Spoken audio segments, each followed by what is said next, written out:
Bonjour tout le monde, comment investir 3000 euros en bourse? Le genre d'investissement où on met 3000 euros, ensuite on n'y touche plus, on n'y pense plus pendant 10 ans, eh bien c'est ce qu'on va voir dans cette vidéo. Et vous savez, il y a une différence entre cette chaîne et la plupart des chaînes, vous voyez? La plupart des chaînes, vous allez avoir des gens qui vous disent «Oui, je vais vous faire un top 5 des meilleures actions à dividendes» ou alors «Je vais vous dire comment investir 10 000 euros en bourse», etc. Et c'est des mecs, on voit jamais leur portefeuille, jamais leur portefeuille. On n'a absolument aucune idée de ce qu'ils font avec leur argent. On ne sait pas s'ils mettent leur argent là où ils ont leur bouche. Et donc, c'est quelque chose que j'aimerais changer dans le YouTube Finance français. Ça suffit, les gens qui viennent, qui font des analyses, des prédictions, des recommandations, etc. Et on ne sait pas ce qu'ils font de leur argent. Ça se trouve, ils ont un portefeuille qui est en moins-value. On n'en sait absolument rien. Ça se trouve, ce sont des guignols profonds qui n'ont jamais investi. On n'en sait rien. Mais sur cette chaîne, quand je réfléchis à comment investir 3000 euros, c'est parce que je veux investir 3000 euros. Et là, vous voyez, vous avez 3000 euros dans mon espace libre. Que viennent faire ces 3000 euros? Eh bien, parce que vous savez que j'ai soldé mes positions dans mon portefeuille Bucks suite au fait qu'ils ont annoncé qu'ils allaient mettre maintenant des frais mensuels. Je trouve que enfin voilà, si on a un gros portefeuille, payer un petit frais mensuel, c'est pas grave. Mais même même quand on a un petit peu d'argent, on n'aime pas perdre de l'argent pour rien. Et donc ça, c'est une partie des positions que j'ai vendues sur le portefeuille Bucks. Où est le reste de l'argent? Car j'avais à peu près 12 000 euros sur ce compte.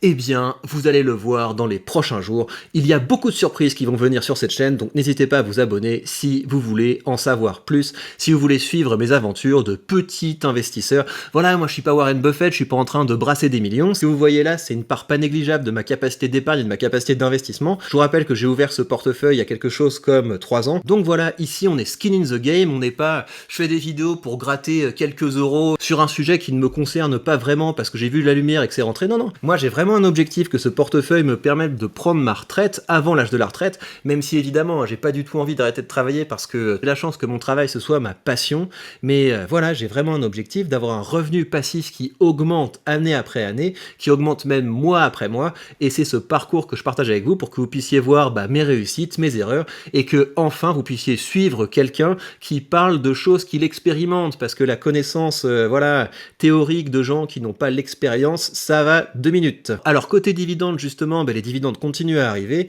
On a un beau petit dividende de BlackRock qui est tombé, et tout ça c'est de l'argent que je réinvestis, et ça permet de continuer de faire rouler la boule de neige. Je vous ferai un point bientôt sur les dividendes que j'ai touchés en mars, parce qu'on a déjà pas mal qui sont arrivés, mais chaque chose en son temps. Alors j'ai donc 3000 euros à investir, et comment je vais l'investir? Alors la première chose qu'il faut préciser, c'est que la manière dont j'investis, et ça j'imagine, enfin en tout cas j'espère que c'est pareil pour vous, la manière dont on investit, ça dépend de nos objectifs d'investissement. Et c'est important en fait d'avoir une idée claire de notre style d'investissement. Et moi, mon style d'investissement, c'est que quand j'investis, je veux d'une part augmenter mon capital, parce que j'ai encore un horizon d'investissement de 10-15 ans, disons, même si évidemment mon portefeuille, je vais le transmettre à mes enfants. L'idée, c'est que au bout d'un moment, je vais pas commencer à couper la tête de la poule aux œufs d'or, je vais pas vendre des parts de mon portefeuille. Non, pendant un moment, je vais arrêter de réinvestir les dividendes et je vais vivre des dividendes que je reçois, et ensuite ça ira à mes enfants et ce sera à eux d'en faire ce qu'ils veulent. Et c'est aussi pour ça que je fais ces vidéos, c'est pour que mes enfants puissent avoir tout un tas de contenu sur l'investissement et qu'ils puissent se former progressivement. Mais j'espère qu'ils ne se formeront pas qu'auprès de moi, parce qu'il y a quand même dans le YouTube Finance des gens qui ont beaucoup de qualité. D'ailleurs j'ai un podcast avec une personne qui a beaucoup de qualité dans le YouTube Finance français, donc heureusement il y a quand même du beau monde. Donc comme je disais, quand j'investis, j'ai envie d'avoir mon capital qui s'apprécie. Pourquoi est-ce que j'ai envie d'avoir mon capital qui s'apprécie? Parce que je pourrais par exemple décider, vous voyez, si on regarde les plus grosses positions, si on regarde les plus grosses positions que j'ai dans ce portefeuille, vous avez quand même des boîtes de croissance. Vous avez Microsoft et Apple qui sont censés être des boîtes de croissance, et en fait sur des boîtes comme ça, de deux choses l'une. Ou alors elles vont continuer à augmenter régulièrement leurs dividendes, et au bout d'un moment ça va devenir aussi des boîtes de rendement, ou alors dans 10-15 ans elles auront toujours un rendement qui est pas génial, mais le capital ce sera pas mal apprécié, et je pourrais décider de passer de boîtes qui ont un rendement, je sais pas, disons de 3-4%, à des boîtes qui ont plutôt un rendement de 10% pour pouvoir augmenter mon cash flow. Donc c'est pour ça que quand je choisis des boîtes de croissance, j'essaie de taper sur des boîtes qui vont pouvoir devenir progressivement des boîtes de rendement, mais si ça reste des boîtes de croissance, tant mieux en fait, ça veut dire que mon capital s'est apprécié, et je peux prendre ou non la décision de réallouer le capital, c'est-à-dire pas de vendre, de consommer l'argent et de sortir, non, de vendre et de remettre l'argent dans quelque chose qui est plus rentable, de mettre l'argent dans quelque chose qui dégage plus de cash. Donc voilà, mon objectif premier, c'est d'avoir une appréciation de notre capital, mais ce que je cherche aussi, c'est également d'avoir du revenu tout de suite. Moi, je n'aime pas investir dans des entreprises où je me dis, ouais, t'inquiète, ça va monter. Je veux que même s'il y a un petit dividende, ce soit un dividende qui est croissant, que les entreprises aient intégré dans leur processus le fait qu'elles doivent payer des dividendes aux actionnaires, parce que ça fait des boîtes qui font moins de bêtises avec notre argent, et surtout, ça fait des boîtes qui ont des finances plus saines. Parce que quand on sait que tous les trimestres, on doit payer un dividende, on fait moins de choses aventureuses et on essaie d'optimiser les finances. Donc j'ai beaucoup plus confiance dans les boîtes qui versent des dividendes. Et donc quand j'investis, je vais me répartir entre des boîtes de croissance et des boîtes qui sont plutôt des boîtes de rendement, parce que c'est ça qui me motive de voir les dividendes qui tombent. Ce qui me motive, c'est de voir la courbe de mon revenu passif qui augmente régulièrement. Et puis aussi, on sait jamais, hein, je peux me retrouver avec un mois où, j'espère que ça m'arrivera pas, mais je peux me retrouver avec des mois où je suis vraiment à court de cash, et plus ça va avancer, plus je pourrais faire des arbitrages du type, ce mois-là, je vais pas réinvestir les dividendes, je vais les récupérer, et j'ai des mois là où je commence à être à 350 € de dividendes reçus, donc c'est rien du tout. Mais dans 5 ans, dans 10 ans, je serai peut-être à 600, 800, 1000 € qui arrivent en dividendes tous les mois, et le fait de pouvoir bénéficier de cash sans avoir à couper les positions de son portefeuille, c'est super important, parce que pour moi, c'est une des conditions pour réussir dans le game de l'investissement. Si vous commencez à investir, et puis après vous avez un coup du sort, vous devez vendre vos positions pour pouvoir financer des dépenses imprévues, ça ne marche pas. Pour avoir les effets composés, il faut avoir une certaine consistance, il faut pouvoir investir sur la durée. Et moi, vu que je suis quelqu'un qui suis très averse au risque, je ne supporte pas le risque, je préfère contrôler les choses, et bien la stratégie à dividende me convient, parce que je sais que dans le pire des cas, j'ai du cash que je peux mobiliser pour autre chose que pour le réinvestir. Et ce qui est chouette, c'est que plus j'avance dans ma carrière d'investisseur, et plus ce petit matelas de cash qui arrive tous les mois augmente, et c'est ça qui m'intéresse. Alors, ceci étant posé, comment vais-je investir ces 3000 €?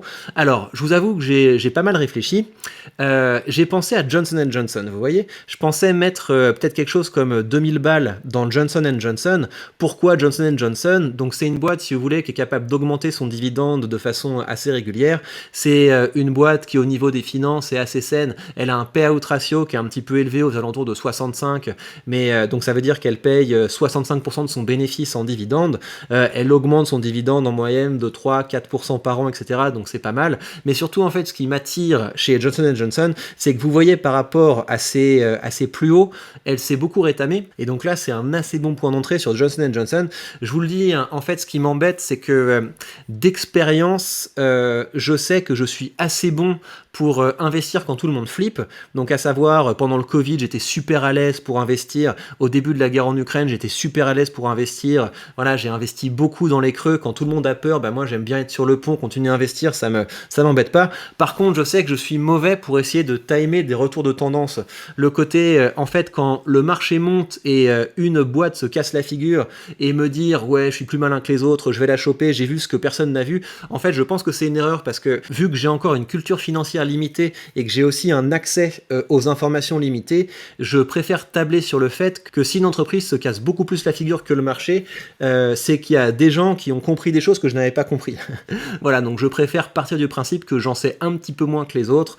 Voilà, donc j'aurais aimé investir dans Johnson & Johnson, profiter de ça, mais voilà, j'ai pas envie de faire une Intel avec Johnson & Johnson, à savoir commencer à réinvestir dans une boîte qui tombe et en fait mettre mon argent dans un panier percé. Deuxième boîte qui m'attirait et dans laquelle j'aurais pu décider d'investir, c'est Waste Management. Donc Waste Management, c'est un petit peu la même histoire que Johnson & Johnson, à savoir elle a pas mal baissé récemment par rapport à ses plus hauts, mais celle-là, elle m'inquiète pas tellement en termes de réputation. C'est quand même un secteur qui est sympa, c'est recyclage des déchets, ensuite ils changent les décharges en champs de panneaux solaires, ils utilisent leurs décharges pour produire du gaz, pour alimenter leur flotte de camions, donc on est quand même sur un secteur qui est intéressant. En fait, ce qui me gêne avec Waste Management, c'est qu'il y a quand même beaucoup de dettes, et la dette, évidemment, ils ont besoin de dette, hein, parce qu'on n'est pas dans du software, on a besoin de faire des gros investissements pour faire tourner une boîte comme ça, mais je me dis que dans des contextes économiques un petit peu plus tendus, une boîte qui a beaucoup de dettes, ça peut ne pas le faire. Donc voilà, je préfère rester prudent avec cette entreprise, mais pourquoi pas, Waste Management, c'est super intéressant. C'est en plus une boîte qui augmente régulièrement son dividende, donc c'est pas mal. La troisième entreprise à laquelle j'ai pensé, c'est BlackRock. En fait, toutes les fois que vous investissez investissez dans un ETF iShares, il y a quand même beaucoup de gens qui investissent via des ETF iShares, vous donnez un petit peu d'argent à BlackRock. BlackRock, c'est une entreprise qui a des parts dans tout ce qui existe au monde, donc on est vraiment sur quelque chose qui est une entreprise qui est gigantesque, très puissante, etc. Je trouve que le business qu'ils font est utile parce que c'est utile de donner accès à un maximum de gens via des ETF qui ont peu de frais. Je vous le dis, hein, c'est bête. La chose qui me retient d'investir dans BlackRock, c'est que ça ne m'excite pas. J'ai l'impression de filer de la thune à mon banquier, vous voyez. Le secteur de la finance, pour moi, c'est un secteur qui est nécessaire. C'est pas un truc qui m'excite. Je me dis pas, ouh, super, j'ai rendez-vous avec mon conseiller de la Société Générale ou je sais pas quoi. Donc, très bon business model. J'en ai un petit peu en portefeuille. J'utilise leurs services, mais c'est pas un truc c'est pas un truc qui me fait vibrer. Et j'ai cette sensibilité. J'aime bien investir dans des trucs où je me dis yes, je participe à une aventure entrepreneuriale qui me plaît, donc merci BlackRock d'exister, c'est cool que vous soyez là, mais voilà, c'est pas là-dedans que j'ai envie de mettre quelques billes pour le moment. Alors ensuite, il y a Microsoft et Apple, et en fait ça se joue entre Microsoft et Apple. Pourquoi Microsoft et Apple? Parce que quand on regarde les finances en fait de ces boîtes, c'est complètement dingue. Enfin vous êtes habitués, hein, parce que c'est quand même des boîtes dont je parle beaucoup et que je vous montre souvent. Voilà, on est sur des boîtes qui sont capables d'augmenter leurs revenus de façon assez spectaculaire. On est sur surtout pour Microsoft, on est sur des boîtes qui ont un dividende croissant qui leur pèse très peu sur les finances. On est sur des boîtes qui ont des marges de dingue. Enfin voilà, elles ont des marges de dingue et des marges croissantes. Là, on voit le ROI, mais elles ont aussi un ROE. Donc le ROE, c'est en fait leur capacité à faire de l'argent avec l'argent que leur confient les actionnaires. C'est absolument spectaculaire ce qu'ils sont capables de dégager là-dessus. Donc Microsoft, très bien, et Apple également très bien, mais je vais acheter Apple. Pourquoi est-ce que je vais acheter plutôt Apple cette fois? Vous voyez, hein, on est quand même assez loin des niveaux de valorisation que ces entreprises ont atteint. Pourquoi Apple? Juste parce que j'ai une plus grande position Microsoft qu'Apple dans mon portefeuille. On a Microsoft devant et on a Apple derrière. Ça se talonne, hein, mais Apple, ça fait longtemps que j'ai pas investi dedans. Apple, en fait, pour vous dire, j'aime beaucoup leurs produits. Et vu que je suis pas exposé au secteur du luxe, j'aime bien le fait que Apple ce soit une boîte qui soit à la croisée du luxe et de la technologie, parce que le luxe c'est quelque chose qui est anti-crise. Les produits qui permettent aux riches ou aux wannabe riches de maintenir leur statut social, c'est quand même quelque chose qui est assez intéressant. J'avoue que j'ai pas d'iPhone, moi j'ai un Samsung, mais en termes d'ordinateur, là l'ordinateur que j'utilise c'est un Apple, c'est un portable, je l'ai depuis peut-être 7-8 ans, il marche toujours aussi bien, et quand je devrais finalement changer d'ordinateur pour pouvoir vous donner une plus belle qualité d'image, parce que là j'arrive un petit peu au maximum de la mémoire que je peux avoir pour faire des vidéos. Je peux pas filmer en 4K, vous voyez, avec cet ordinateur parce que sinon ça rame trop. Quand je passerai à un autre ordinateur pour avoir plus de mémoire, j'achèterai un Apple. Et quand j'achète un Apple, ça me motive en fait. Et j'aime bien. Microsoft, c'est pareil, hein. Microsoft et Apple, c'est quand même des boîtes qui sont dans le business de la productivité. C'est des entreprises qui sont là pour créer des outils qui aident les créatifs, qui aident les gens à accomplir plus. Donc c'est quelque chose qui me motive. Ils sont en train de faire des innovations pour leur Apple Watch. Leur Apple Watch va être capable de calculer votre taux de glucose sans que vous ayez à faire de prise de sang. Donc ils sont également en train de révolutionner le domaine de la santé. Au bout d'un moment, vous aurez une montre Apple connectée qui vous fera des check-up réguliers, qui vous permettra de dormir mieux, de manger mieux, de faire plus d'exercices, de savoir quand consulter, de réserver automatiquement des rendez-vous, etc. Donc cette diversification vers le domaine de la santé, je trouve que c'est assez intéressant et j'ai envie de participer à cette aventure et de la suivre, donc c'est là-dedans que je vais investir aujourd'hui. On va en acheter 15. Et donc vous voyez, c'est cool, hein. Le truc c'est que j'aime bien acheter des ETF avec des petites sommes sur ce site, parce que quand j'achète des ETF avec des petites sommes sur ce site, il n'y a pas de frais, et là c'était un ordre, je sais pas, à quelque chose comme 2000 balles, et il me coûte seulement 1 euro, donc c'est raisonnable, vous voyez, pour une grosse somme comme ça, c'est complètement indolore. Il me reste 832 euros à dépenser, et je vais donc mettre ça dans un de mes ETF. Donc avec Apple, on est vraiment côté croissance, hein. On est côté croissance, avec un petit dividende qui a tendance à augmenter pas mal, mais Apple fait aussi du rachat d'actions, donc on est vraiment quelque chose qui permet de protéger et d'augmenter son capital. Donc ce que j'aimerais aussi acheter, c'est cet ETF-là, cet ETF de Vanguard qui investit à l'échelle mondiale dans les entreprises qui versent de hauts dividendes. Donc on va renforcer notre position là-dedans. Combien est-ce que je peux en acheter? Donc 10, ça fait à peu près 600. 14, c'est un peu trop, donc on va dire 13. Vous voyez, les frais de courtage, c'est 0, donc c'est quand même très cool. On va continuer à faire du DCA dans ce bel ETF. Alors, cet ETF, si vous ne le connaissez pas, donc ça c'est l'ETF dans lequel je viens d'investir. Vous voyez, ça c'est les frais, donc 0,29% par an. Donc il faut savoir que les frais, qu'est-ce que c'est? Les frais, c'est un écart entre la performance de l'indice et la performance de l'ETF. C'est pas un moment où vous devez sortir de l'argent de votre poche, non, les frais, c'est quelque chose qui se lisse au fur et à mesure de l'année. Et donc ce à quoi il faut faire attention quand on investit dans un ETF, c'est que les frais ne fassent pas décrocher la performance de votre ETF par rapport à l'indice, mais en général, ils sont tellement bien gérés que parfois les frais sont indolores dans le sens où l'ETF est capable de battre son indice. Donc vous voyez, ça c'est l'ETF que j'ai acheté et ça c'est le benchmark. Donc vous voyez, là il le bat, là il a pas réussi à battre son indice, là il a réussi à battre son indice. Donc vous voyez, cet ETF se fait pas larguer par rapport à son indice, donc c'est quand même assez intéressant. Quand on regarde la rentabilité, vous avez un rendement de 3,56%, vous avez un dividende qui a tendance à augmenter avec le temps. En fait, les revenus fluctuent en fonction des mois, mais vous voyez, ça c'est le mois de juin. Le mois de juin de 2021, c'était 60 cents. Le mois de juin 2022, c'était 90 cents. Donc ça a quand même tendance à augmenter. Et là, vous pouvez vous dire, oui, mais 3,5%, le livret A, etc., blablabla. En fait, ce ETF ne fait pas que vous donnez un petit rendement. Votre capital s'apprécie avec le temps, hein, c'est un petit peu l'idée.